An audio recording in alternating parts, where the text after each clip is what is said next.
Here's another American Home Shield smart tip to help you get longer life and more efficiency from your home appliances. You can keep your refrigerator running longer by cleaning the coils periodically.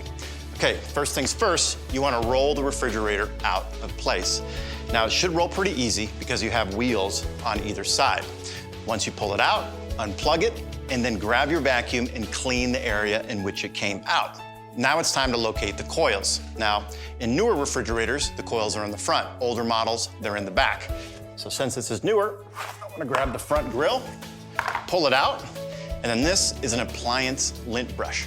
Simply find the coils, pop it into place, and then rub the lint brush back and forth. Now, if you haven't done this in a while, you might find some objects or large debris.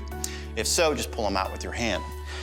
Once you've rubbed the appliance lint brush over the entire coil system, pull it out, get a vacuum, clean up all the debris, grab your grill, pop it back into place. Roll the refrigerator back in, plug it in, and that's it.